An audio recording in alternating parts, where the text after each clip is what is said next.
Hello everybody, it's D to the B here with another Transformers response video. Now this one is a tad bit different. It is not responding to a shill like usually. It's kind of similar to the Chris Jam one, but this time it's by a YouTuber called Scorpion, who made a video called Top 10 Reasons Beast Machines Disappointed.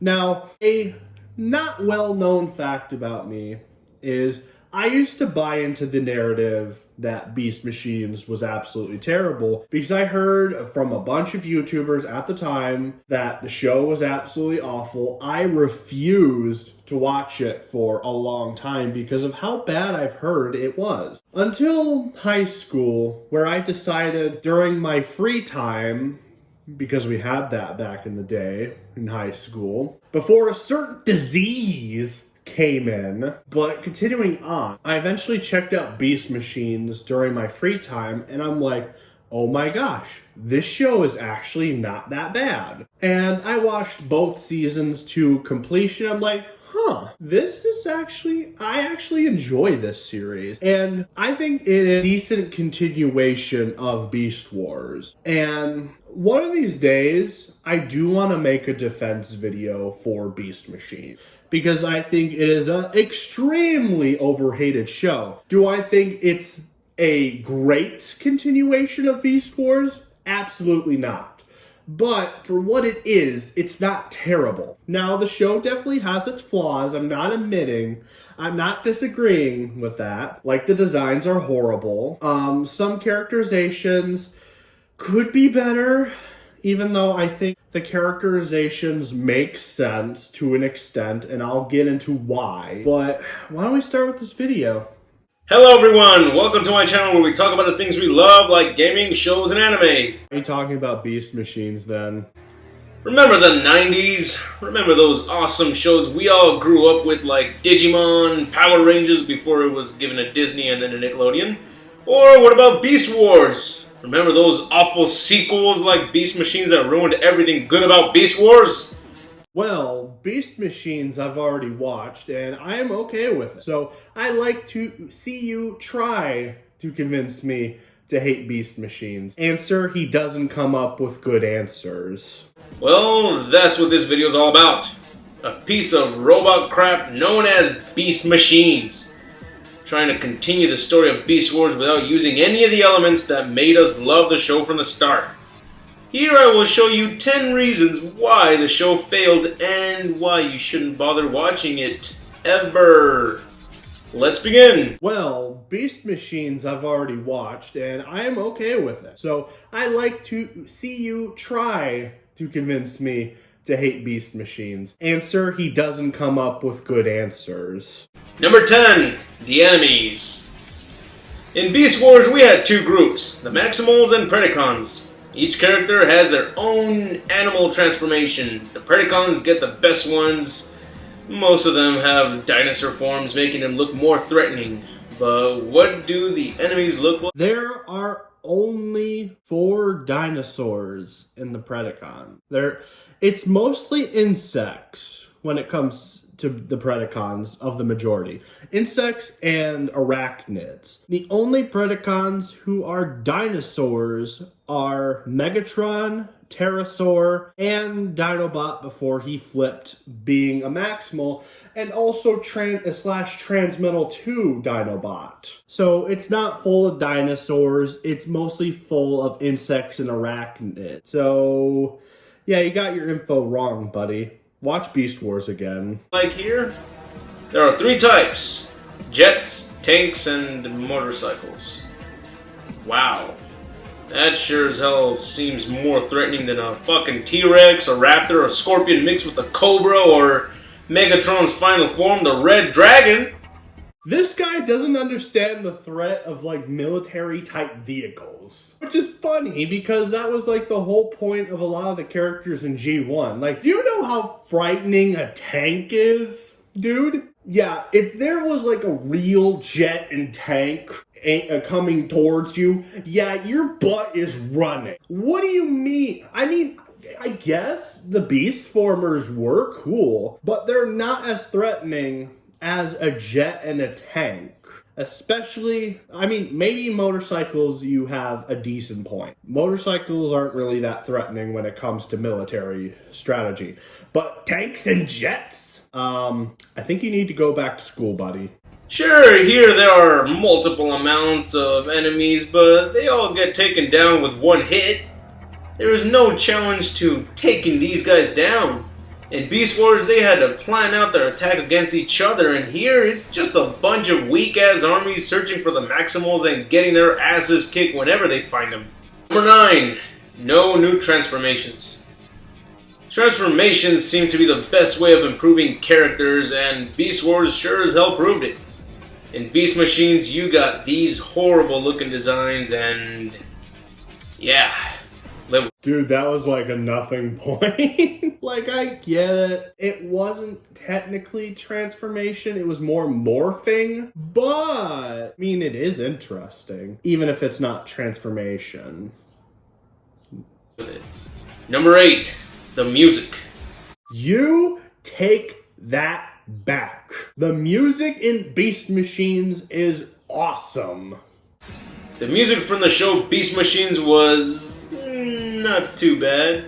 In fact, I've heard worse. But when you compare it to the music from Beast Wars, then you know this music is so fucking retarded.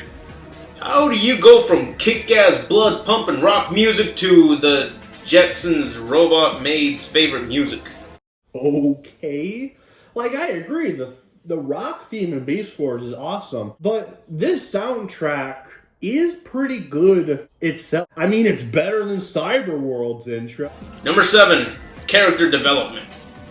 In Beast Wars, yes, I'm going to compare about everything to its successor. In Beast Wars, we had some good character development like Dinobot, who went from being a Predacon to joining the Maximals. He was probably the most favorite of all characters in the show, and mostly everyone had their changes through the show as well. But in Beast Machines, the most we ever get is Rat Trap joining the Predacons and going to the Maximals back all at the same time in the same episode. Anyways, anything else that makes a dramatic change to the characters here? Well, most characters get butchered and turned to the dark side without any good explanation. Like, not entirely true. Not entirely true. So you are right, Rat Trap was one. He temporarily went to the Predacons because the Maximals were treating him like absolute garbage throughout that episode. And I will say that is definitely the worst episode of Beast Machines, is that one. They treated Rat Trap so poorly. And, like, I get it, especially when he transformed in front of Optimus Primal. They didn't want the Viacons to find them because they discover that the Viacons can track them by transformation in their bot form. So I get that, but they're just way too harsh to him throughout that whole episode, and they don't really learn that much. So, okay, you have a fair point there. But there is other character development in that show. So there's the development of Tankor, who originally started off as a dumb brute, and then became like the most interesting villain in season 1 while he was around because his Rhinox memories were unlocked. And with the combination of Tankor and Rhinox, he was able to be a smart strategist. And he almost did overthrow Megatron until he found out that Megatron had built in a failsafe to stop Tankor. Tankor would become Rhinox again after he died and said that he's accepted all the bad things that he has done. And there's Silverbolt as well. Like, sure, how Silverbolt came back at first was a little bit disappointing. He was no longer the cheery, optimistic character and the corny character he used to be in Beast Wars. But after being a slave to Megatron for so long and basically holding your soul hostage in a new body with a new personality and new memories, yeah, how would you expect to react to that? Especially when his cockiness did end up getting him captured and his spark ripped out by Megatron, how do you think he would react? I don't think he would be the cheery person. And that's a whole thing that why I think the characterizations for the most part make sense in Beast Machines is because imagine all that hard work that the Maximals went through to win the Beast Wars, to capture Megatron, to restore the timeline in the deleted scene, which I still consider 100% canon. Imagine like in one of our wars, we defeated all the soldiers of this dictator. We were going to try this dictator, and then somehow this dictator got a new army of robots, and basically all we did was for nothing. Number 6, everyone is weak. What the hell happened to their strength? Why is Optimus so fucking weak and acting like a middle-aged grandpa? Number 6, everyone is weak. Number 6, everyone is weak. Number 6, everyone is weak. Number 6, everyone is weak. Sure, here there are multiple amounts of enemies, but they all get taken down with one hit. There is no challenge to taking these guys down. In Beast Wars, they had to plan out their attack against each other, and here it's just a bunch of weak-ass armies searching for the Maximals and getting their asses kicked whenever they find them. Why does Megatron stay in one spot throughout the entire fucking series? I know that has nothing to do with this, but he's so fucking weak as well. There are two factors to this. One, why Megatron let's start with problem. Why the Maximals are so weak? Well, because they're fighting against this advanced army of Viacons. Transformers without sparks. No individual mind. Just one guiding intelligence. Megatrons. Which leads into the second point, but and of course, if you pay attention, these Viacons are also bigger than them. And then getting to Megatron's point, he is literally in control of every single Viacon and everything going on Cybertron until he makes Tankor, Jetstorm, and Thrust. Everyone is weak. Where are the badass guns, the missiles, the hardcore weaponry they all carried in Beast Wars?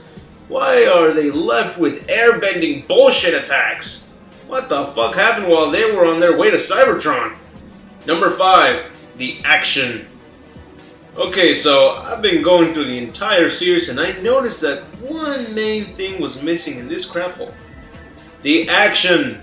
Sure, they fight the bad guys every once in a while, but is that honestly what they call action? Again, in comparison to Beast Wars, this is crap. You got bad guys that go down in one hit and no sub-bosses, no challenges to overcome, no reason to watch this. It was literally explained in the same episode where Rat Trap found out that Rhinox was Tankor. And also, how do we know that their weaponry would have worked against the Viacons? How would we have known? All we would have known, the Viacons were pretty strong where they could. It takes a while for them to get damaged by ordinary weapons. I mean, like, that's actually a question that doesn't get really answered. I mean, we don't even see the Maximals on Cybertron while Megatron was taking over, try to fight back against these things. So, who knows? Maybe there were, maybe in the background or some unshown stuff, maybe they did try fighting back. Like, the point of the Viacons are, they're strong, there's so many strong forces that it was enough to take over an entire planet and drain everybody's soul from their bodies. Megatron needed to build a strong enough army to take over Cybertron. And yeah, sure, the power-ups are a little bit weird at certain moments, but it doesn't entirely hurt the show. And then to your point about Megatron, why he has to remain in one place. He has to control all of Cybertron. The weapons, the Vehicons until he makes Tankor, Jetstorm, and Thrust. He is basically the man in the chair. The one who rules over everything. How is this hard of a concept to understand? His reboot of a show. Number 4, Megatron. Oh, Megatron, what happened to you? I know you were like stuck on the rooftop of the ship throughout the ride to Cybertron, but did you swallow some bolts and gears on the way there? Why does he look like he's got a shower curtain on with a few too many internet plugins in the back of his head?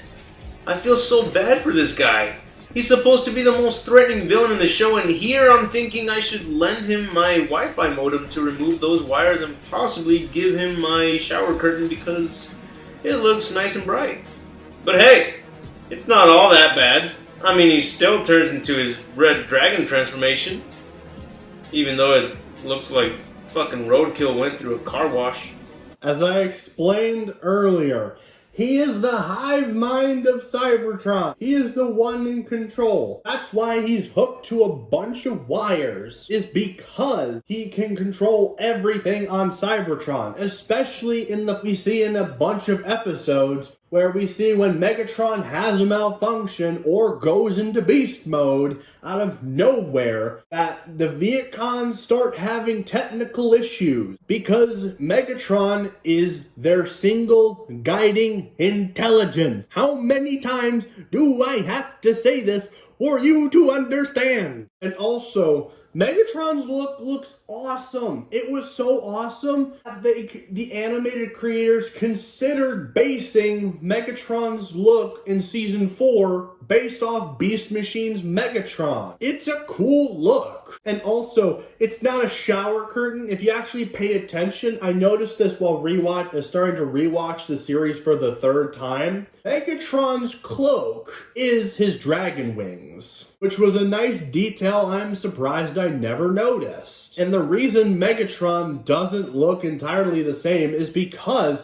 he also tried experimenting on himself so many times to get rid of his beast mode, but he failed, which is another detail I didn't even notice until this 3rd watching. If you compare Beast Wars and Beast Machine's Megatron to the dragon form, you can tell there is a drastic difference between the two. Number 3, Optimus. Optimus looks like Kimbo Slice. That's him for reals. Oh my god. Look at this motherfucker. That's fucking Kimbo Slice. Oh shit, man. Dude, you've already complained about the designs. Move on. Number 2, the story. I don't know what to say about this. There is no story. The Maximals won the Beast Wars. Megatron somehow escaped his prison on the top of the bonus ship to the Ark. He managed to transport to Cybertron faster. By the time the Maximals arrived, he has already taken over Cybertron and has gotten rid of every single being on the planet except for the Maximals, which then he affects the Maximals with a virus, which affects their transformation and reverts them back to their Season 1 look. The remaining Maximals, Optimus Primal, Rat Trap, Cheetor, and Black Arachnia, have to fight back against Megatron's tyrannical reign of power in Beast Machines. So yeah, it does have a story, mister. All there is that Megatron is trying to kill the remaining Maximals with these Lego Maniacs, and that's about it. You just said there's no story. You just didn't. Whatever. Let's move on. I know Beast Wars was about the Maximals versus Predacons, but even the creators had their doubts about the idea of the show, but they managed to give us everything a show needed to keep the audience entertained. In Beast Wars, you had equal opponents, new transformations, new characters every season, more weapons, More struggles and affections, drama, climatic moments, and so much more. Look, I know the Maximal's more, but we do get 5 different transformations in this show. We got the thrust drones, we got the jetstorm drones, we got the tankor drones, and then we got Strika and Obsidian. Those are 3 separate transformations. Oh no, those are 5 separate transformations that are different. What do you mean? Here, it's like the Pokemon show. Every episode is the same. There's no point in watching the next episode when you get the same results with no encouragement to keep watching it. It's just too boring. Number 1, the character designs. I know, I should have set this as the first problem, which it is, but it's also the main problem. What the fuck is up with every character's design in the show? Why do they all look like freaks? Why does Megatron look like he's got a Wi-Fi modem connected with a shower curtain? Why does Optimus look like Kimbo Slice?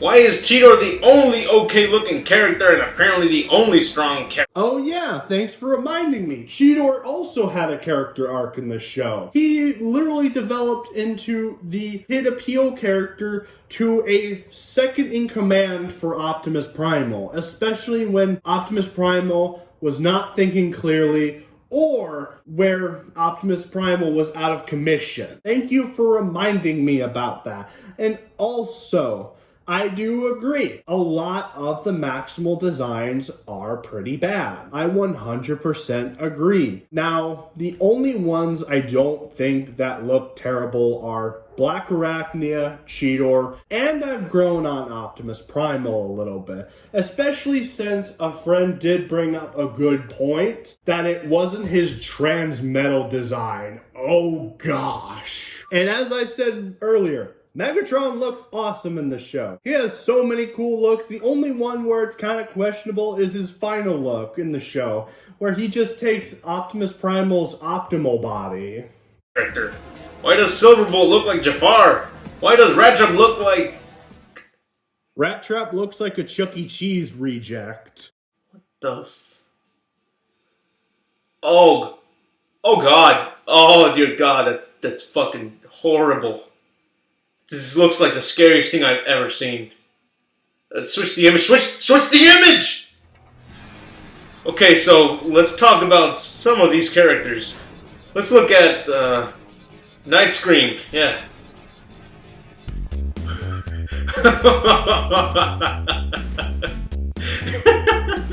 What the fuck? Beast Machines. Oh my god, that's MJ. Beast Machines is not my show. Oh man, could this guy look any more like Michael Jackson? Or Janet Jackson? Yeah, he looks more like Janet Jackson. Fun fact, Michael Jackson was a Transformers fan. So, I mean, it probably wasn't their intention, but hey, now thinking about it, he kind of does look like Michael Jackson. And how dare you insult Michael Jackson, mister? Oh god, let's move on to another character. I can't look at this guy without laughing. Seriously, I gotta move on. How about Rhinox? Oh yeah, Rhinox. Yeah, they fucked him up. Turned him into a tank minion. He did not just become a tank minion, he became one of the best villains of Season 1. Once he got his memory back.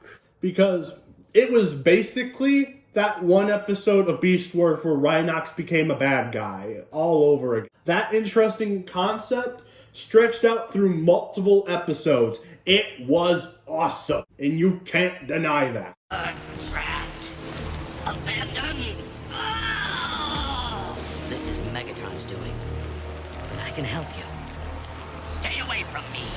Megatron isn't the problem. You are. You don't know what you're saying. Megatron has started a war between the organic and the technological, but we can't overcome the destructive force of his rampant technology. Don't you see, Optimus? Nature is the destructive force. Megatron's right. As long as sparks remain individualistic, the wars will only continue. I'm not quite the Maximal that I was. Neither am I what Megatron made me. My experiences in both camps have afforded me a greater clarity. I've grown to realize Megatron's scheme for New Order is elegant in its simplicity, yet suffering from a single flaw. Megatron.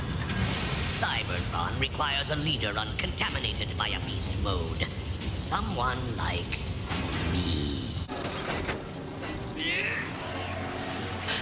Reformatting an unwilling subject, Optimus? How low have you sunk? Rhinox, alive? Sadly, I won't be able to say the same for you much longer.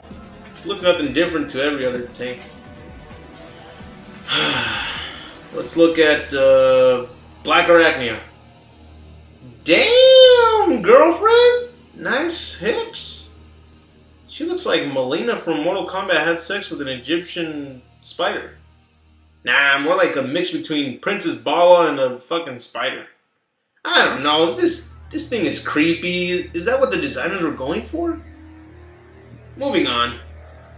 Let's look at Botanica.